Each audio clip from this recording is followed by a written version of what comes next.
Receive copy দিতে হবে, BLA 2 থেকে এলাও করতে হবে। যতক্ষণ না করবে আমি এখানে আন্দোলন করব। সুপ্রিম কোর্টের নির্দেশের পরেও বিএলএ 2 দের শুনানি কেন্দ্রে প্রবেশ করতে দেওয়া হচ্ছে না। শুনানিতে নথি নেওয়া হলেও দেওয়া হচ্ছে না তার রসিদ। এমনই অভিযোগে মঙ্গলবার বাঁকুড়া 1 নম্বর ব্লকের শুনানি কেন্দ্রে গিয়ে তুলকালাম বাঁধালেন বাঁকুড়া পুরসভার পুরপ্রধান Alaka Sen Majumdar. Supreme court order দিয়েছে বিএলএ 2 দের মাস্ট রাখতে হবে, তাহলে বিএলএ 2 কে কেন এলাও করছে না, রিসিভ কপি কেন দিচ্ছে না? আমি ওনার কাছে জানতে চাইছি, কোথায় গেল? ওনাকে ডাকুন। কোথায় গেল নির্বাচন কমিশন? কোথায় গেল? এরপরই ওই শুনানি কেন্দ্রে তৃণমূলের বিএলএ 2 দের থাকার অনুমতি দেন আধিকারিকরা। শুনানিতে অংশ নেওয়া ভোটারদের রিসিভ কপিও দেওয়া শুরু হয়। বিএলএ 2 যারা আছেন তারা কি করছে? তারা তো কাজ করবেন, পার্টির নির্দেশে কাজ করবেন, ঢুকতে দিচ্ছে না। কোটা বিএলএ 2 কমপ্লেন করেছে বিডিওর কাছে, একজনও কমপ্লেন করেননি। শুধুমাত্র এরা এসআইআরটাকে আটকানোর জন্য, যাতে এসআইআর না হয় পশ্চিমবাংলায়, বিভ্রান্ত করছে মানুষকে। শুনানির নামে হয়রানির প্রতিবাদে এই দিন শিলিগুড়ির 3 বাত্তি মোড়ে পথ অবরোধ করে তৃণমূলের সংখ্যালঘু সেল।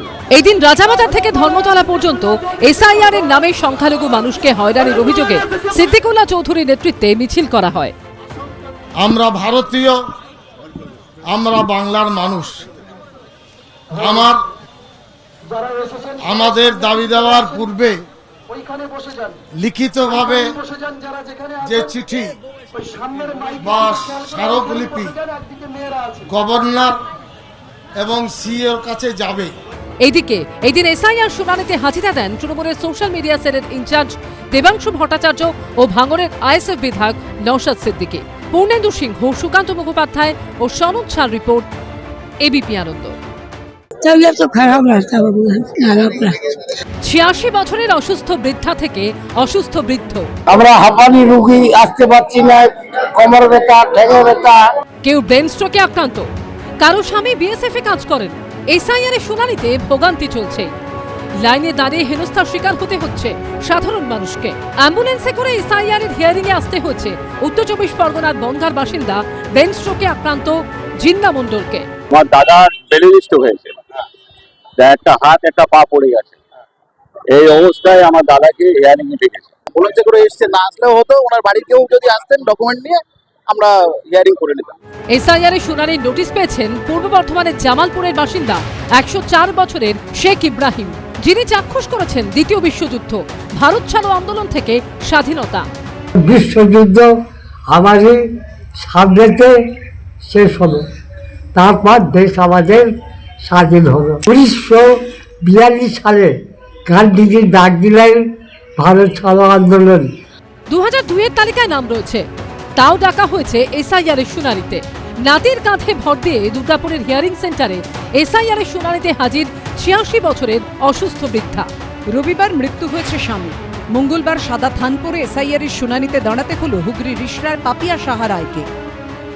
ওই শ্বাসকষ্ট থেকে উনি হার্ট অ্যাটাক করেছে। করবো, হারানি শিকার হচ্ছে, করতেই হবে। কেন আজকের ডেটটা না করলে তো সেই ডেটটা তো আর আমাকে দেবে না।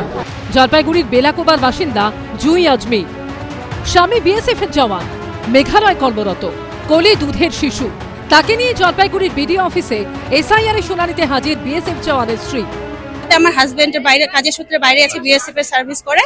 তো ওনার আমি অ্যাপ্লিকেশন দিয়ে আই কার্ড দিয়ে ওনারটা ওর সাথে করে নিব আর কি। আমার সিজার, আমার মেয়ে হয়েছে 3 মাসের, মেঘালয়ে আছে, বিএসএফ এ আছে।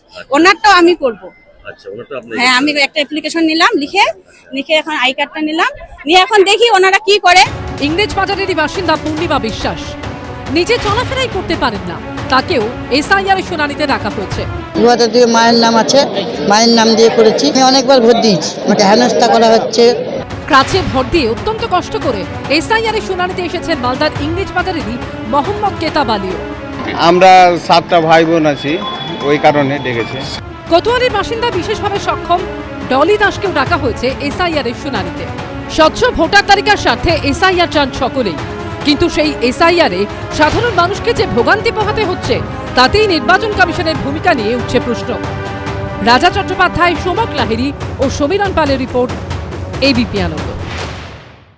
এবিপি আনন্দ, এগিয়ে থাকে, এগিয়ে রাখে।